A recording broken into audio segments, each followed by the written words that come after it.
नमस्कार और स्वागत है आपका जीवन में मर्श में, जहां हम जीवन की कहानियों से जीवन के अर्थ खोजते हैं। बहुत पुराने समय की बात है। एक दिन देवलोक में साक्षात विधाता के सामने एक अद्भुत प्रश्न उठा।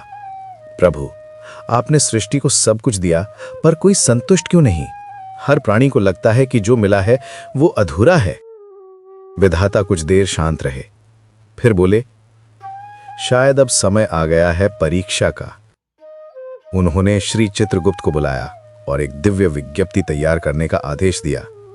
उसमें लिखा था, अगले 7 दिनों तक हर प्राणी देवलोक में आकर अपनी असुंदर, अरुचिकर या अप्रिय वस्तु बदल सकता है। जो चाहे, जो उसे अच्छा और सुंदर लगे, ले सकता है। परीक्षा होगी, कौन वास्तव में जानता है कि सुंदरता क्या है। जो ही ये समाचार तीनों लोकों में पहुंचा, आकाश में देवता, पृथ्वी पर मनुष्य और पाताल में असुर सब हिल गए। हर कोई अपनी सूची बनाने लगा। किसी ने अपने बूढ़े शरीर को बदलने की ठानी, किसी ने अपनी गरीबी को, किसी ने अपने रिश्तों को और किसी ने अपने भाग्य को। पाताल में तो हाहाकार मच गया, अब तो हमारी कुरूपता सदा के लिए मिट जाएगी। स्वर्ग में देवताओं ने अपने असंतोष की थैली खोली, ये कम वो अधिक। और पृथ्वी पर मनुष्य ने अपनी सबसे लंबी सूचियां लिखी। नियत तिथि आई। देवलोक के द्वार पर अनगिनत विमान उतरे। हर लोक से झुंडों के झुंड वहां पहुंचे। चित्रगुप्त की प्रयोगशाला के द्वार पर लिखा था, यहां हर अरुचिकर वस्तु सुंदर वस्तुओं में बदली जा सकती है, किंतु परीक्षा विधाता स्वयं लेंगे। देवता अपने रथ, असुर अपने कवच और मनुष्य अपने इच्छाओं के बोरे लेकर पहुंचे। 7वें दिन चित्रगुप्त की प्रयोगशाला में अद्भुत दृश्य देखने को मिला। किसी ने अपना रूप बदल लिया, किसी ने अपनी बुद्धि, किसी ने अपना भाग्य और किसी ने अपना हृदय। 7वें दिन के अंत में विधाता ने अपने तीसरे नेत्र से तीनों लोकों का निरीक्षण किया। उन्होंने देखा, सब बदल गए, सब दौड़ रहे हैं, सब नया पाने की खुशी में झूम रहे हैं। पर तभी उन्हें कुछ अजीब लगा। पृथ्वी पर एक जगह एक मनुष्य अकेला पड़ा है। ना उसने कोई तैयारी की, ना किसी विमान में बैठा। वो वहीं खेत के किनारे नीम के पेड़ तले बांसुरी बजा रहा था। विधाता स्वयं पृथ्वी पर उतरे, उसके पास गए और बोले, तात, क्या तुम्हें हमारी आज्ञा का समाचार नहीं मिला? सब लोग देवलोक जाकर अपनी वस्तुएं बदल रहे हैं, तुम क्यों नहीं गए? क्या तुम्हारे पास भी कुछ अरुचिकर नहीं? वो व्यक्ति मुस्कुराया, सिर झुकाया और बोला, भगवन, समाचार मिला था। मैंने बहुत खोजा, अपने घर में, खेतों में, मन में, पर मुझे कुछ भी ऐसा नहीं मिला जो अरुचिकर हो।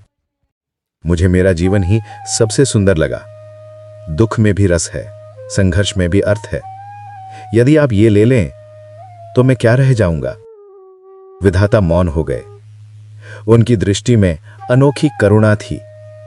उन्होंने देखा, उस व्यक्ति का चेहरा किसी देवता से कम नहीं था। वो अपनी संतुष्टि से, अपनी विनम्रता से स्वयं सौंदर्य का प्रतिरूप बन गया था। विधाता ने घोषणा की, जिसने सब कुछ बदलने की चाह रखी, उसे उसकी इच्छा मिली, पर जिसने कुछ भी बदलने की चाह नहीं रखी, वो सृष्टि का स्वामी बना। और उसी दिन से कहा जाने लगा कि मनुष्य जीवन सबसे बड़ा वरदान है। जो इसे पहचान लेता है, वही देवताओं से भी ऊपर उठ जाता है। इस कहानी से हमें यह सीख मिलती है कि जीवन में असली सुंदरता चीजों में नहीं, नजरिए में होती है। जो व्यक्ति अपने जीवन को, अपनी परिस्थिति को और अपने कर्मों को प्रेम से स्वीकार करता है, वही सच्चा संतुष्ट बनता है। बदलने की चाह हर किसी में होती है। कोई रूप बदलना चाहता है, कोई भाग्य, कोई दुनिया, लेकिन जो अपने भीतर की सुंदरता को पहचान लेता है, उसे बाहर कुछ बदलने की जरूरत नहीं पड़ती।